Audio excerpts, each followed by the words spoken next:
Hello, and welcome to our session on Data Lake Curation and Governance with Tombolo. I'm Roger Dev, the product owner for Tombolo. I'll do a quick introduction and an overview, and then Jerry Jacob, our development leader, will demonstrate our current release.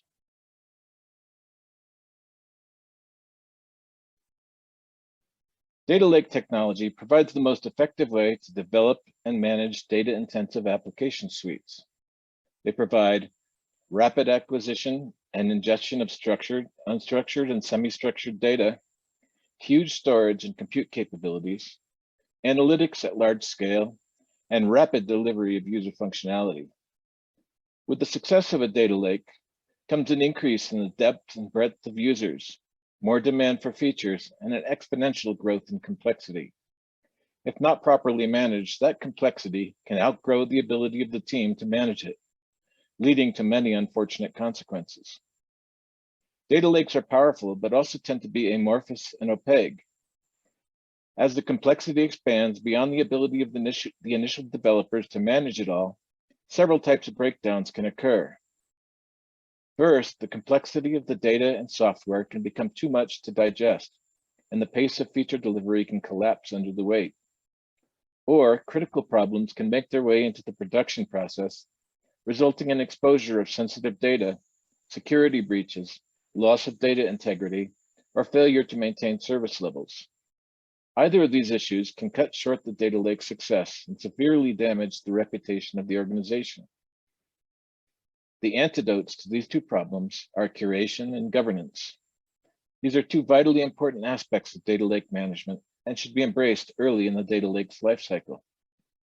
Curation is the antidote for complexity. It provides the roadmap and documentation that allows new and existing developers and administrators to find their way through the ever-increasing depth and breadth of the data lake. Governance regulates the evolution of the data lake, controlling key points in the process in order to protect service levels, ensure security, and protect sensitive data. This can only be achieved through a combination of automation tools and human judgment. Both curation and governance are critical to the long-term viability of any data lake. Curation provides the roadmap for the data lake. It organizes the assets, such as files, jobs, and queries, into a hierarchy of building blocks, such as modules or layers, as appropriate to the data lake's architecture and purpose.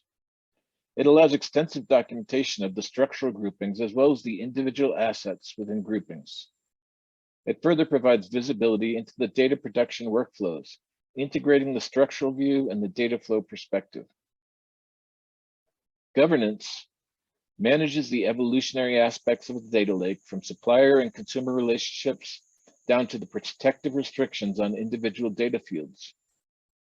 It uses the data flows defined by curation to detect the propagation of restricted information and injects checkpoints to review concerns regarding data exposure, security, or service level into appropriate stages of the deployment process. In order to do that, the governance process must span and control the entire development and deployment process, requiring automation of these activities. Tombolo is HPCC Systems framework for curation and governance. It is tightly integrated with the HPCC Systems Platform to ensure ease of use and to reduce any duplicate efforts. Curation and effective governance requires automation of processes so that they can be performed reliably and consistently. In addition to curation and governance, Tombolo will serve as an integration platform for HPCC systems development and administrative tools. A single Tombolo instance can be used to manage multiple data lakes and many HPCC systems clusters. This year, we delivered our first 3 official releases of Tombolo, 1.0, 1.2, and 1.4. These releases have focused on the basics, provide a secure framework for curation, governance, and integration of tools, allow for the organization and documentation of all data lake resources, automate the data production processes to ensure continuous operations, and identify sensitive data assets and manage their visibility. Future Tombolo releases will include propagation of access restrictions through the data deployment chain, providing early identification of compliance issues, configurable automated deployment processes, including promotion of code and data from development to QA to production, blue-green deployment, and automatic compliance checkpoints.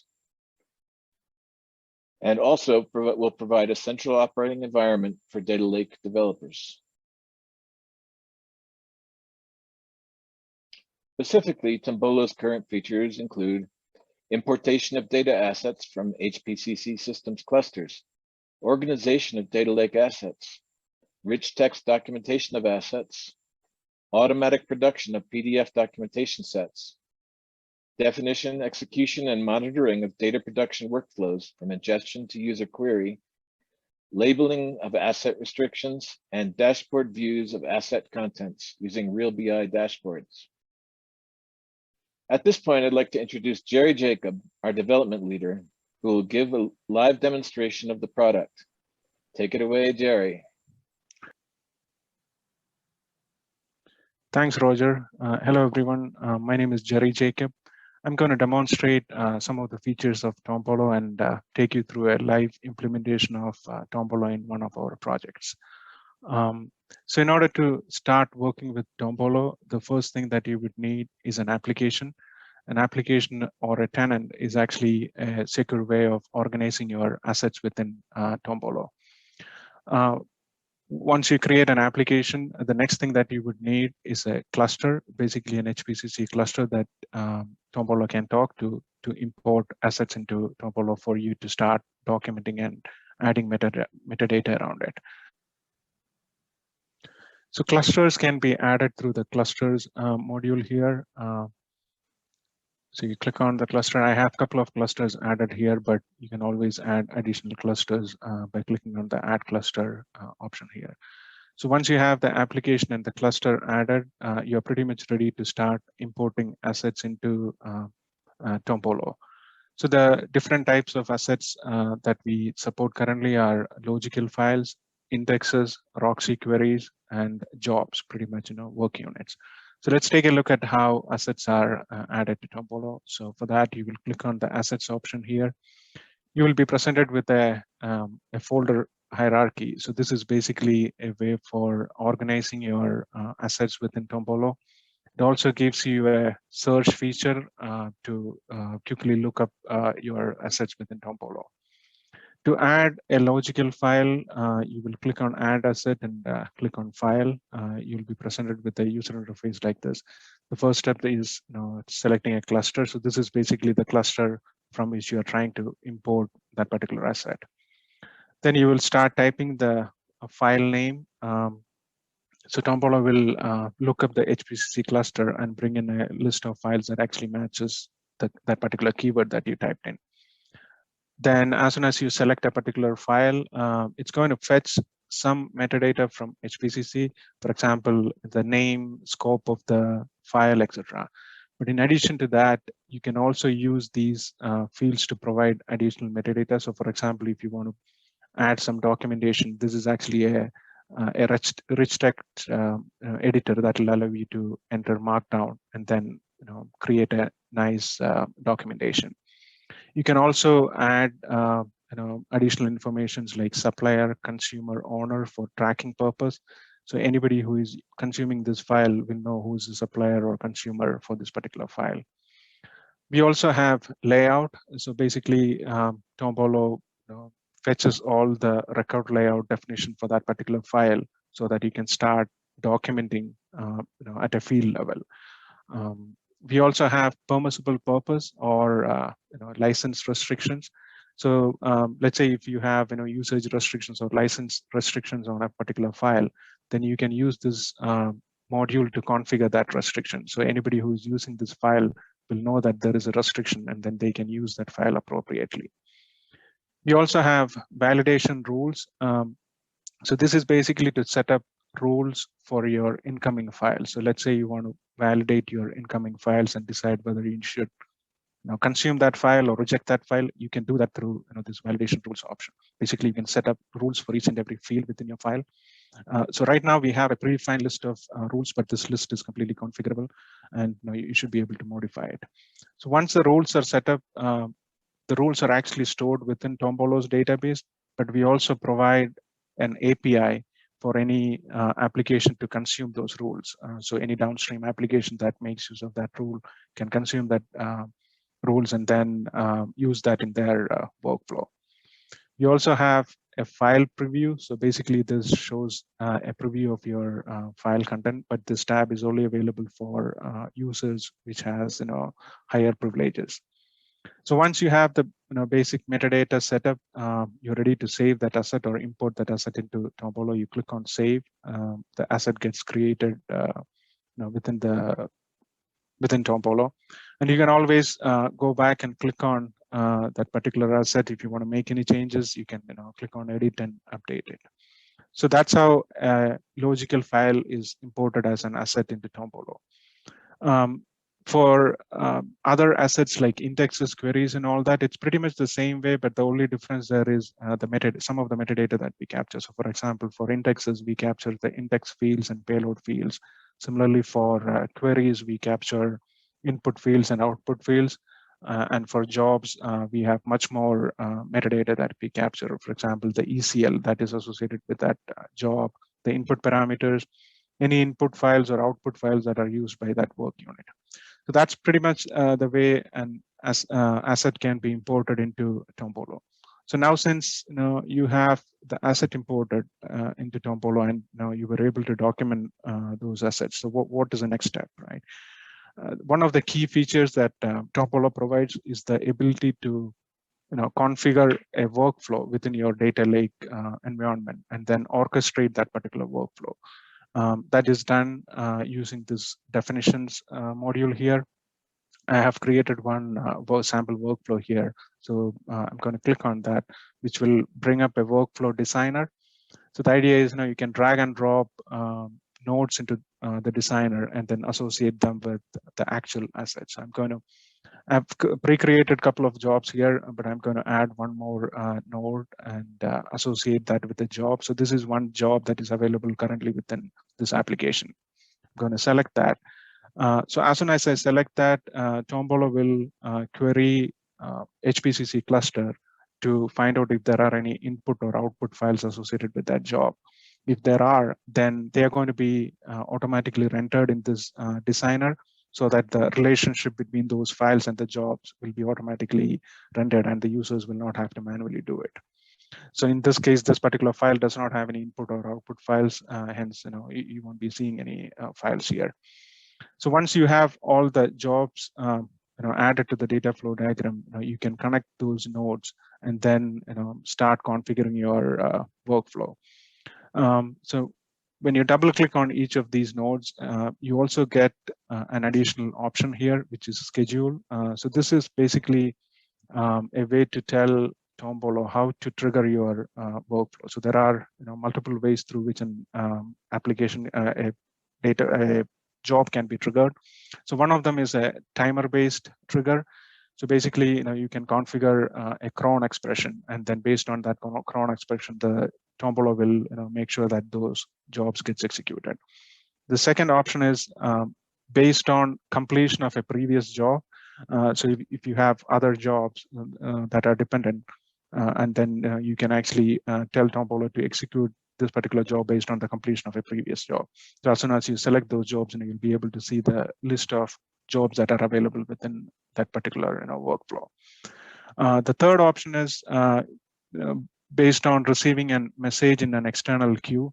So this is mainly for external applications that want to trigger integrate with Tombolo. So let's say there is an external process that is running, which has to actually trigger a job within Tombolo. Then the external process just need to send a message to a Kafka topic, which Tombolo is listening to. And as soon as the topic receives the message, Tombolo will know which job to execute, and then it will trigger that particular job.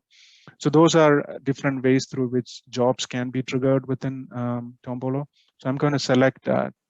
I'm going to just select this job to be dependent on the first job, and I'll execute the first job manually. So I'm going to select this job as dependent on the job one and save it. Going to do the same thing for the third job, saying that this will run after the job 2 is completed. And then I'm going to execute this job manually. I just want to show this capability as well. So there is an option where through which you can execute this job by just clicking on this button. So as soon as the job is executed, Tombolo is actually resubmitting the work unit associated with this particular job and then polling for the status of that work unit. So as soon as the work unit completes, Tombolo will trigger the second job and then the jobs after that. So if you want to know what exactly is happening within your workflow, Tombolo also provides the option of monitoring what is really happening within your workflow, and that is done through this job execution module here. So you click on it, and you can see that executed the first job, and that got completed, and then it executed the second job. Since there is a delay, you won't see the third job here, but if you go back, it should actually display the third job as well. So all the 3 jobs are completed now. So that's the workflow designer and the monitoring of Tombolo. So now let's take a look at a real-time implementation of Tombolo. So let me bring up this portal here. So this is a COVID tracker, which is managed by our team. So basically, we get the data from Johns Hopkins University, and that data is processed through an HPCC cluster. And then finally, after all the processing, we expose those data through a Roxy query, which is consumed by this particular dashboard. So the whole HPCC process is currently configured through Tombolo because we wanted to take that opportunity and implement Tombolo for that use case. So let me show the COVID-19 process within Tombolo here. So if you look here, you can see the different ways of organizing assets within this particular application here. So you can see different folders where we have a separate folder for raw files and then the normalized files and the daily statistics files you're receiving here. If you go inside each of these folders, you can also see the documentation around them. So what exactly is contained in each of these folders and things like that. And then if you go in a job level, you can see a pretty detailed documentation of each of those jobs, like what exactly is that job doing and things like that. If you come back and go into another folder, if you look at a file level, you can also see the documentation at a field level as well. So you have all the information that are required for anybody to understand what is really happening in a data lake is all configured and documented within this application. So now let's look at the actual implementation or the actual workflow that is configured for this particular COVID tracker. So if you look at this, these are the different jobs that are running in that whole process.